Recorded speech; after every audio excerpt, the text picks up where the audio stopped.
D'actualité RDC Basango, tozali toujours wana na enquête information, tozali wana koluka ba information na bisika oyo longo bani.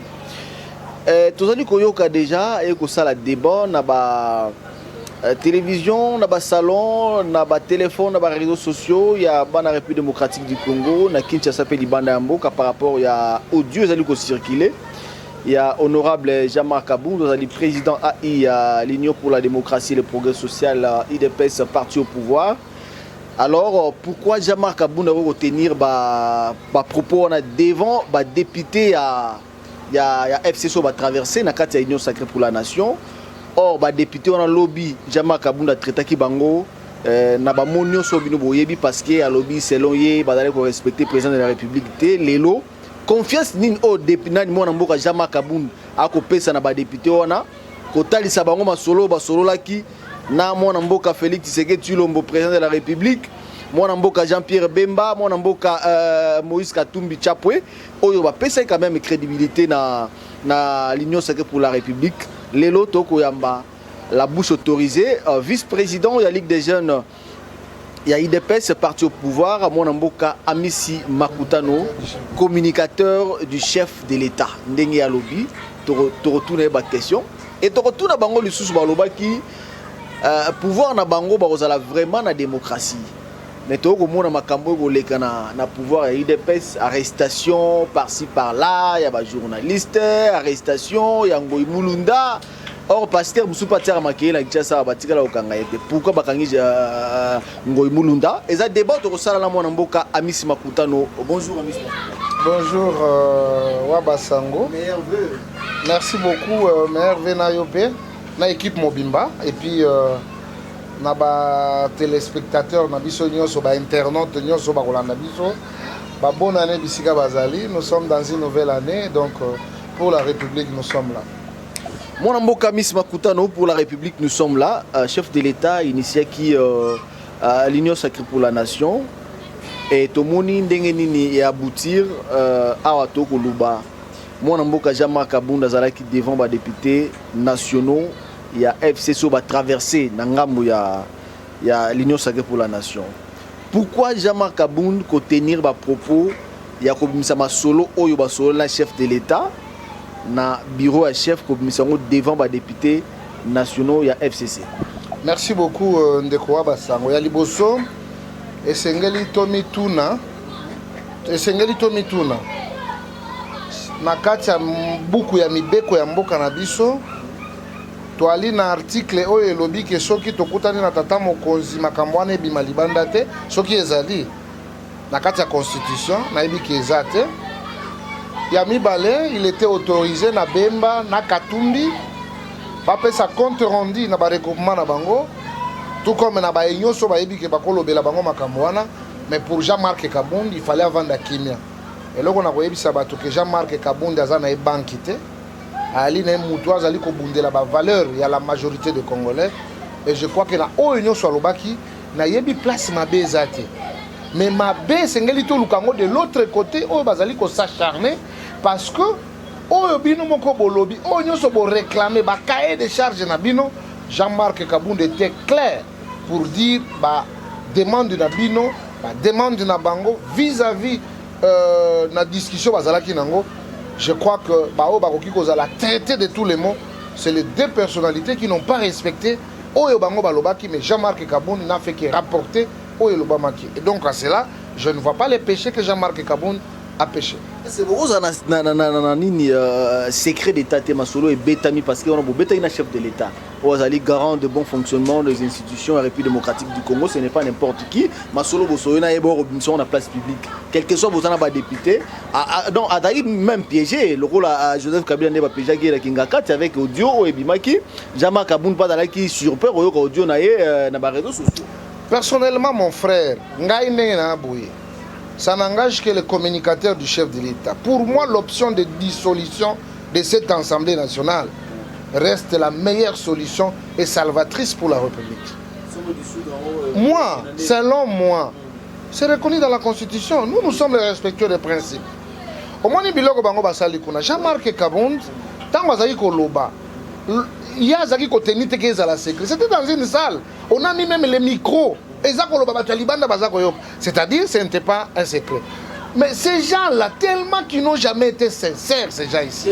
Pas toi, non, ils n'ont jamais été sincères, je vous dis. Maintenant,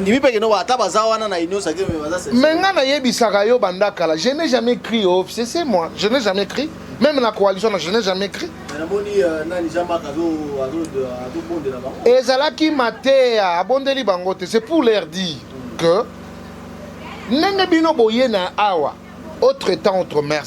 Makambo et Bongwani, nous devons voir les choses autrement pour l'intérêt de la population. Plus jamais les histoires... Non, bazo bakabatute. Landa maloba Jean-Marc Kabund. Tant qu'on le belay makamba 7 millions. Nanandi maki. Or que nakata 7 millions, il était gagnant aussi. Asalaki bénéficiaire, il y a 7 millions. Mais il a dénoncé.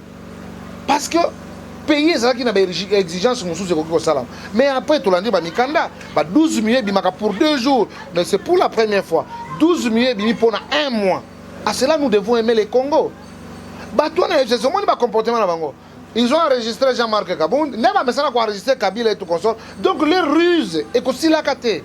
Même comme ils sont venus là-bas, peut-être poste na bango et kokene na mai ou bien loko moko. Donc ils peuvent encore surprendre à tout moment.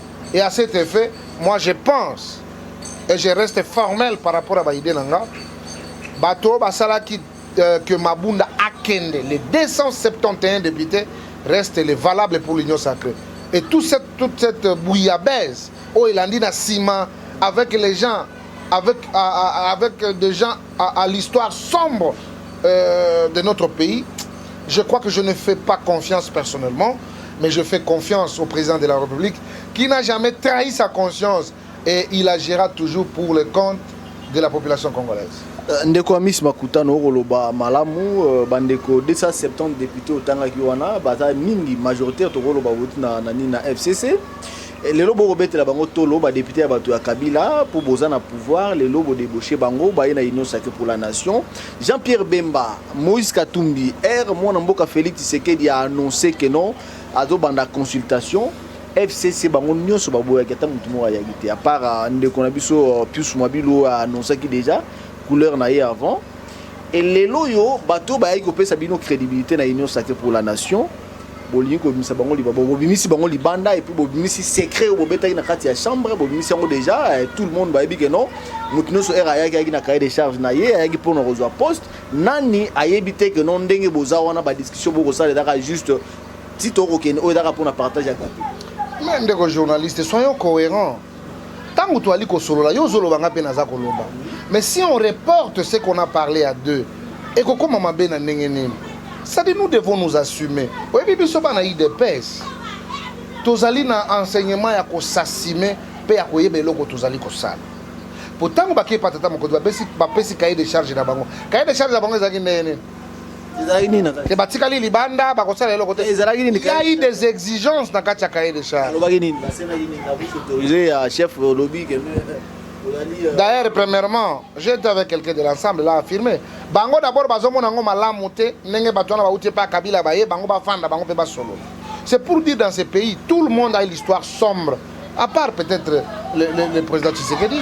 Mais le reste là, oh le Moïse Katumbi, oh les Jean-Pierre Bemba. Non, Jean-Marc Kabund n'a pas une histoire sombre dans ce pays. Est-ce que Jean-Marc Kabund a ça la rébellion? Jean-Marc Kabund n'a jamais organisé une rébellion ici. La rébellion pour vous délivrer qui? Délivrer qui? C'était pour qu'ils puissent avoir des postes. Ce sont le vie des Congolais et Koufaka, Kendaka, parce qu'il y a des gens qui se sont retrouvés de vice-présidents et consorts. La deuxième des choses, il y a aussi des gens qui dans la province comme propriété privée, ils se sont fait des moyens. Et à cela, nous devons avoir le respect. Na oyezali passi à Congolais. Le président, les seuls. D'ailleurs, bazami balé na katia ba institution mboko bato bazana mawaya population balimba même population. C'est le président de la République et Jean-Marc Kabund. Parce que balobi Jean-Marc Kabund azali li baku pour la union sacrée pour la nation. Baku pourquoi? La politique. La politique, c'est un monde de contradictions. Si vous avez un argumentaire contraire par rapport au Kabund Lobaki, émettez-le, c'est ça la démocratie. Comment Bino Mokolinga dit amen? Ce que vous pensez, c'est ce que Kabund doit parler. Non.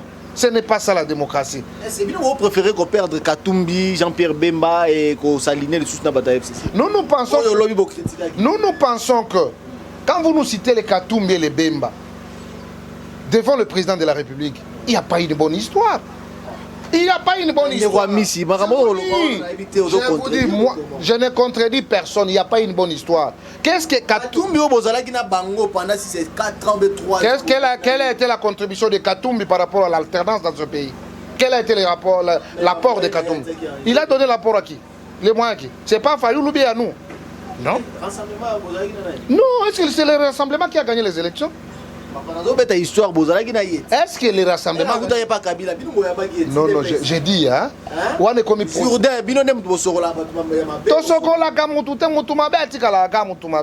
À lui de pèse quand tu poses des actes, oh, population c'est peli, on va t'applaudir. Mais ce qu'on s'allume à papa, c'est dans les oubliettes. Mais bon, il m'a quand même le président la bino Salima. Ah, Salima Misi, secret d'état liboso. Et puis bon condamné non président c'est que tu as fait que non c'est normal. Non. Ma belle ni asali. Maintenant on Katumbi alobi que ba pesa e parlement, ba pesa e Katumbi alobi. Oh, mais si on zotu nangai, yo zala ki place ya réunion zala ki. Mais bino ne yokani. Non, mutu azaki na kati. Et bimite. Mutu azaki na kati ya réunion alobi ke ba lobi, ba contredit ka lobi te. Alors, ma ba lobi. Ba mutu na mtoza ya cahier de charge okazi ndesa tango Moïse autaka Lubumbashi aiko zwa bemba na game na po na Kinshasa toi tu crois que ça pour le chef de l'état même attends appelle la pour le chef de l'état mais ils se sont fait des blocs ça se comprend.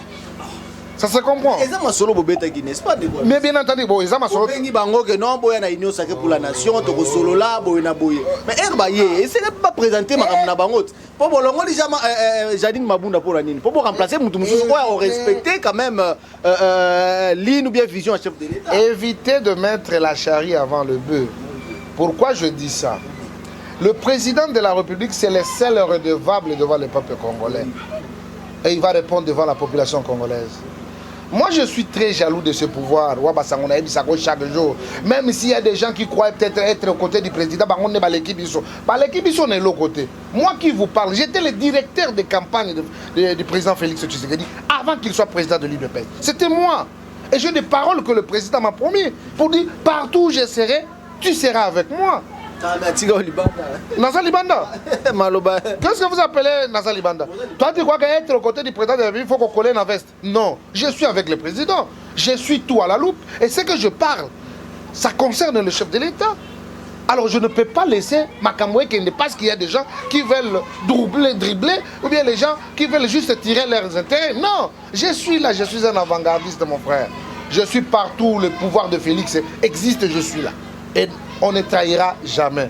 Nous avons une histoire. Le peuple attend beaucoup du président de la République. Ce qui m'a lobby, pas tout le monde a discours à battre. Non, ils ont pour intérêt à peuple. Ils ont pour intérêt à peuple. L'intérêt à peuple, c'est que tu as sentinelle. Au Kosala, parce qu'ils ont intérêt à peuple. Mais tant qu'on a intérêt à peuple, il y a comme un caca, il y a un caca, il y a un caca. IDPS Bolinga, besoin de l'Assemblée nationale, besoin quoi primature, besoin de Suna Sénat. Bolingo peut savoir n'ingani. Non, non. C'est la force. Hein, bosangisi, oye, basangisi. Ça, il y a une histoire, il y a IDPS. Nous, on ne cherche pas les postes pour les postes. Nous, on cherche les postes pour répondre positivement aux aspirations de notre peuple. Et l'IDPS n'a jamais été gourmande. Surtout quand gourmand à poste. Nous voulons vivre ensemble, mais malheureusement, ils ne viennent qu'avec la trahison. Ils ne viennent avec les agendas cachés.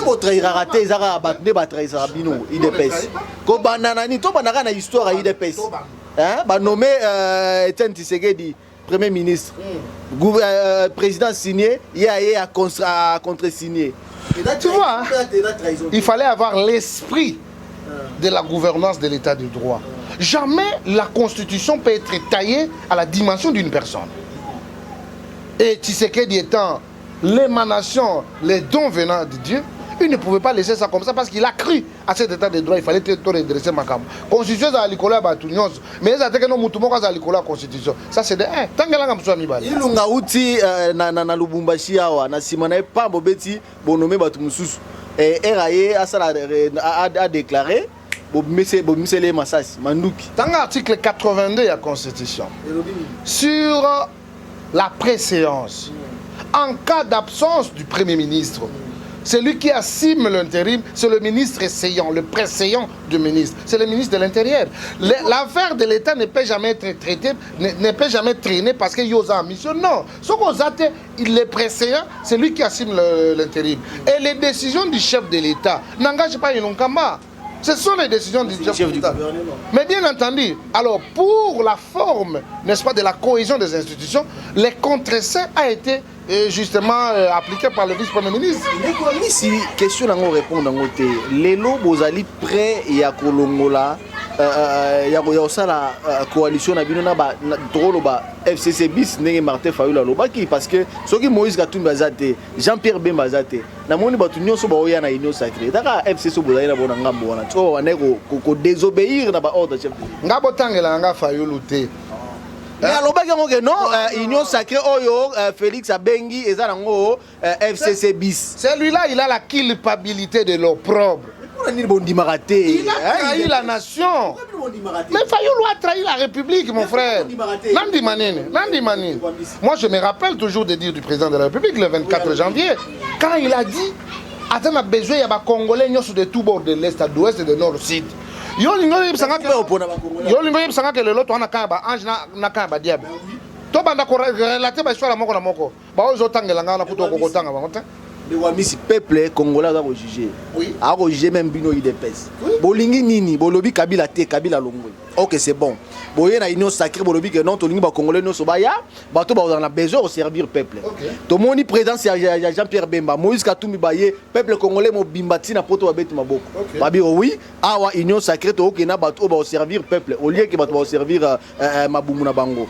To moni bato ba yaki o ba pese moi crédibilité na union sacrée, bo tie bango libanda, bo sous bateau FC sont critiqués parce que l'anda discours et chef de l'État ne voit aujourd'hui pourquoi on parle on évoque une histoire de la République aujourd'hui mais discours chef de l'État qu'est-ce qu'ils ont contribué par rapport à l'alternance dans ce pays?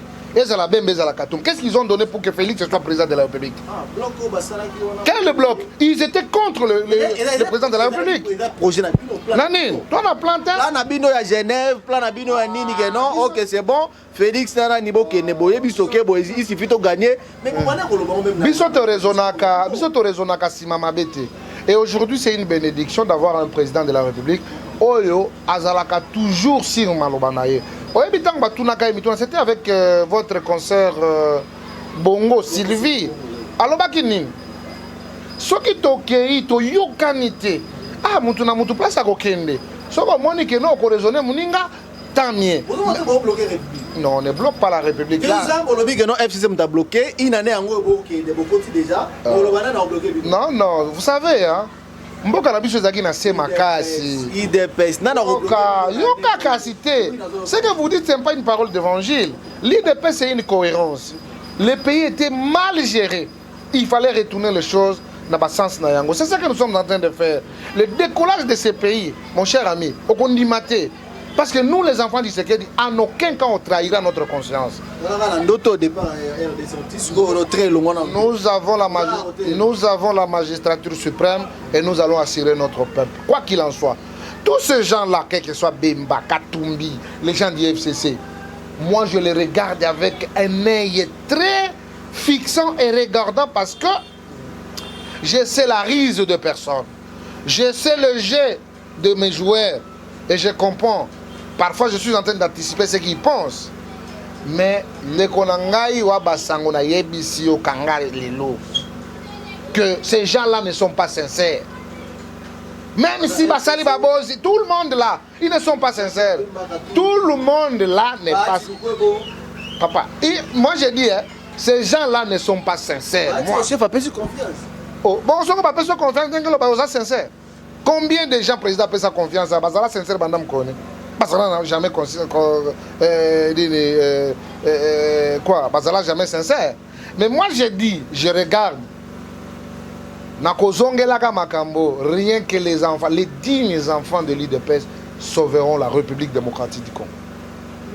Bon, sauver on est parce que vous avez Nzungu peut tourner à Babi, faut pas s'engager à Jean-Pierre Bemba, pas s'engager à FCC bis, pas s'engager à Moutounioso parce que pour Nzungu t'aura bien puis banabalia parce que République est dans mon nez, bino moro bono mke. il faut que benga mutunyo so bino bolingi bo chasser tout le monde botika la bino minoritaire IDPS amuke bo servir peuple congolais. Moi je tiens à vous réaffirmer que biso to chasser mutute. On est prêt, il y a pour recevoir tout le monde pour gérer Mboka et que la population a trouvé compte na. Donc d'abord il y a négocier pour renégocier na Jean-Pierre Bemba. Est-ce que bango bazate est-ce que baimsa ko bakewa? Yo sakana bakewa. Bazala ouais bakewa. Bazali. Ils sont en train de suivre le processus. Bazali bakewa. Bazate. On a bangote. Balongote bazali. On négocier parlement boyoka ni siko Bemba. Négociation ezali le quotidien de la vie politique. Les négociations. Et je sais bien, dans l'étape de négociation, il y a toujours les enchères et jusqu'à ce que Bango Bakwatene pour comprendre que parce que là, beaucoup de rejoindre Kabounde après pour comprendre que nous bateaux bayaka makamba poste parce que balobela makamba poste. Biso to lingi institution boy poto sala boy. Biso to lingi boy poto apporter boy. Ils ont parlé des postes. Ça il faut être clair. Mais pour nous soutenir le chef de l'État. Mais bien sûr. Mais pourquoi nier ce que vous avez dit? Pourquoi nier? Mais bien nous devons rebimisongo liboso. Parce que ba payer pour nous soutenir le chef de l'État. Mokonza bengi bandeko oyaye ba congolais o bazala kana souci pour servir peuple congolais. Balobela qui ba poste. Tu es d'accord, non? Oui, alors, où est le problème? Balobeli poste parce que politique sur le salon ou le poste, n'est-ce pas? Bien sûr. Ah oui, c'est pour servir. Et non pour se servir comme tout le monde a. C'est pourquoi les gens doivent comprendre. Comment se servir, Bino IDPS? Totanga. Qu'est-ce que nous avons? Tobana otanga na ministre na bino. Tanga. Ndeko Misi. On va ministre na bino ba okangama après mandat na bango. Salinine. Les ministres va détourner Bambongo. Ah, qui n'ont même pas acheté de maison, mon frère. Alors, je vous dis la vérité. Ce sont les ministres pauvres. Ministre na bino ba ce sont les ministres pauvres. Ministre na bino ba saint. Papa allez amener des preuves. Quand na mutu moko te wa détourner Mbongo. Na yebi mutu wana te. Oh, IGF Abimisa, IGF pas cause, pour IGF c'est la présence. Mais IGF on a soka le biki Abimisa Makambouana et kakena Makambouana tina sukate. C'est IGF on il faut kangaye. Mais oui. Amisi. Oh. Ou bien la justice, pour IGF a kangana, IGF Abimisa rapport à Tini mon capes na mokonzi, apesi na justice. Apesi mokonzi nini? Rapport. Mokonzi nani? Mais Félix. Oh non, IGF va travailler dans la justice. De ce que oui.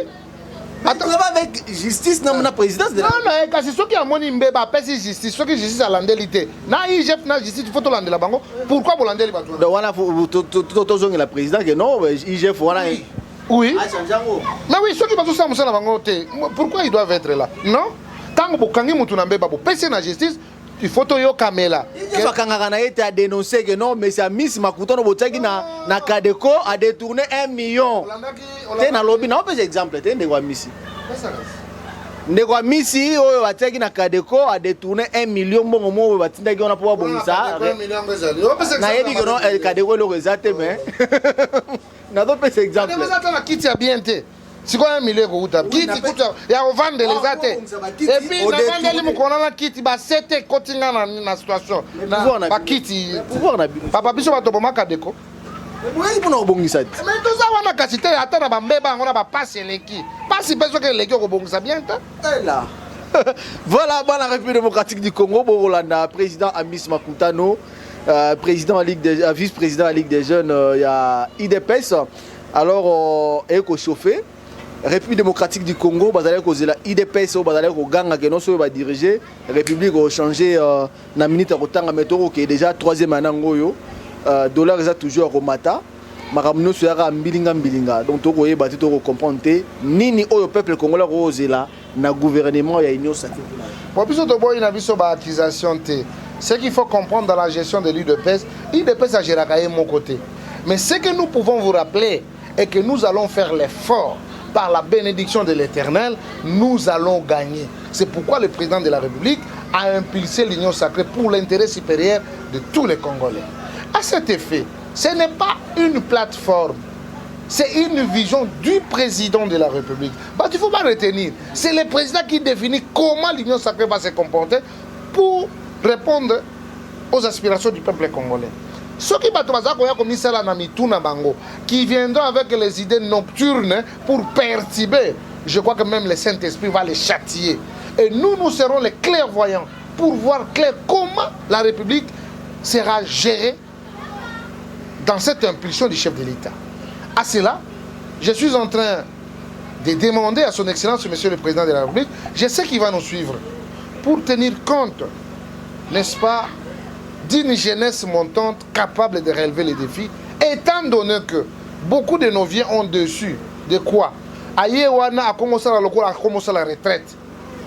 Il y a bah vieille à gouvernement, c'est pas il nous comme ça vieille IDPS. Ah ok merci. Hein? Bah Ayewana pour la retraite, donc il a bloqué les Kakambok. Non. Lumumba a fait des choses à 32 ans. Macron a été président dans les 30 quelques années. C'est le moment et le temps que nous puissions servir valablement la République et d'avoir des postes de responsabilité pour que tout la vision de Tshisekedi, le peuple d'abord, qui est ajouté par l'union sacrée, impulsée par le président de la République, nous sommes à la sloganté, mais à la une réalité vraie parce que notre honneur en dépend. Mon amboka Miss Makuta, notre mot qui est dans émission Nabiso, on allait pour Jean-Pierre Bemba, Moïse Katumbi, Batika Naïnou. Bien sûr, c'est des Congolais, bien sûr. Merci beaucoup. Oza pour que l'Assemblée nationale éthique entre Jean-Pierre Bemba ou bien Moïse Katumbi, primature, entre Moïse Katumbi et FCC. Ils ont combien de députés pour réclamer l'Assemblée nationale? Orientation chef de l'État. Ben oui, mais il faut tenir compte aussi de la volonté de ceux qui regorgent, de ceux qui sont regorgés dans cette assemblée. Bazaka 500. Katumbi et ils ont combien de députés pour prévaloir le préchoix de l'Assemblée nationale. Soyons réalistes. Non, nous, on est primature, nous, on n'est pas dans ça. Ils sont partie prenante à Bilo Gozolo. Ah, nous, on n'est pas dans ça. Jamais Kabouno va reciter derrière nos futurs présidents. Azate. Kanga date à l'élo, toi, le 40e. Le 21, Kangada Talelo. J'ai marqué Kaboun est pour que les choses et qu'il n'est malam. Lui-même il n'est pas preneur, je vous dis. Il n'est pas là-bas, lui il n'est pas avec les postes. C'est la première fois au monde, secrétaire général de la partie politique au Tamonamoura. Aza hôte ya chef de l'État. Hôte. Banani bandeko ba Shadak balere ba hôte ya chef de l'État wa. Qui vous a dit que non Shadak? Banani bandeko na biso banani qui professeur nani Bochab. Banani secrétaire général ba tu ba bengani bango kune pa ya président. Vital Kamera zalaki hôte. Te ba tika lozo ba hôte te. C'est le loka Jama Kaboun qui Augustin Kabouya. Je crois que jamais bako affecté basodo bazali habilité à garder chef de l'État et pas un individu parce que azaka individu. Ce sont des hôtes du chef de l'État, ne jouez pas avec Kabouya et Kaboun. Mais bien sûr, azali secrétaire général il appartient à biso oyeboti tata mokonzi. Bango bazali ba hôte et chef de l'État. Il y a une importance de les garder papa. Il y a les secrets qui sont là-bas. Ils doivent être gardés convenablement parce que les alliés sont secrets chef de l'État. Donc, partout où le chef de l'État a besoin, où les alliés ont actina, où les Sengeli a la protéger, papa n'en fait pas un problème. Banamoura bazali boloba qui to baksa isu jeep moko. So bolobi to ko baksa isu ba blender kuna. Tika kabuya za la calme za la sécuriser. Tika kabunda za la sécuriser. Mon nemo zui palpite. Bolobi lobi parce que le bel makaba poste. Or que bokendo senga ba poste. Botika bana wana ba vanda kimia.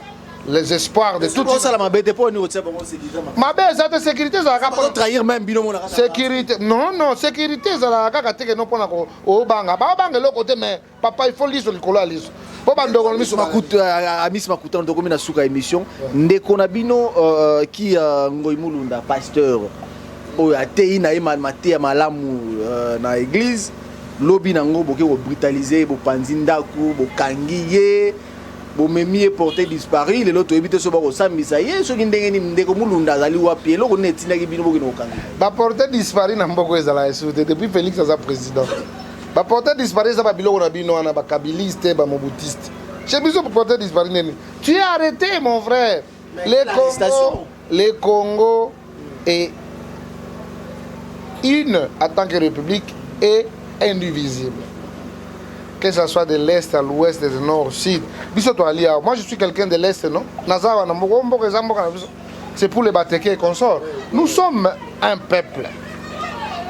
C'est par ici où je n'ai comprendre comment un pasteur, Azara, qui est à la tête d'une institution, ce qu'il a fait reflète ce qu'il a parlé.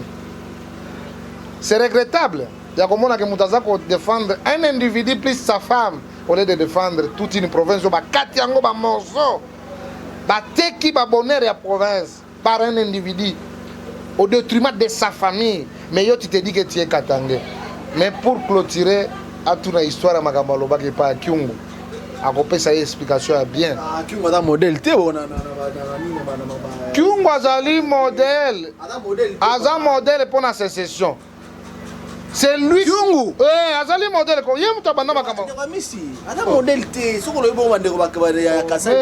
Mais j'ai dit nani wa bandaki makamba c'est ça Kyungu te. Yango na lobby eh. Ngoi mulunda. Mais si qu'on a dit ngoi mulunda atuna Kyungu asuka wapi pele loza wapi. Donc c'était mal placé à Kende Koloba makambo lobaki. Omoni politique za lokola église. Soko za na loka kolobate comme atana cher pour qu'on se pèse bateau bazaki wana kuna. C'est regrettable. Na mona ba shadari ba oningisa mutu. Ba shadari wana ba bengani bango. Bazali kuna balati ba jaune wana. Kabila bengana bango kuna yamba bango te. Bakeko pavan Kabila ya baba ise bango. Ese bango. Ayambi bango te bako sabino te batu wana bazali na lobwako ya mabe Kabila ayambi na motu teo Kabila tisiko badana bango baosola très bien afati. Ce qui est important, nous sommes tous les Congolais. Katumbi, Bemba, Jean-Marc Kabound, Augustin Kabouya, Amisi. Biso tout toali justement pour nous accompagner Tata Mokonzi. Biso d'abord ils assurent les alliés Ndeko Kabound, Ndeko Kabouya, Ngai Amisi en tant que communicateur du chef de l'État. Là nous sommes sincères. Les restes c'est motivation. Mais la seule des choses c'est important, toi mitala na longue. Est-ce que tu trahir les sous? Mais cette fois-ci, Congolais a séparé parce qu'il y a mon vie n'a changé. Kabila et Félix sont toujours ensemble. Mais ce sont des Congolais. Basés ensemble par rapport à quoi? Nous sommes tous des Congolais. Nous sommes des Congolais. Oh, Kabila c'est un ancien président. C'est lui qui a la charge de la République. C'est Félix Tshisekedi. Azali préoccupé dans ma kamwe belé pour Namboka. Non, est-ce que Kabila il faut soit Félix pour avancer? Merci, Bana République démocratique du Congo, Zalaki Ndeko, Amisi Makutano, vice-président de la Ligue des jeunes, à l'Union pour la démocratie et les progrès social, communicateur du chef de l'État. Nous sommes à Kinshasa, dans la province de la République démocratique du Congo, à travers Molière, Canal+, Boutika Mala, Mounamabota Nabino, Bobo Sanateko s'abonner massivement, Nawaba Sango, Yembo Fabrice, pour nous rater l'actualité. Au revoir.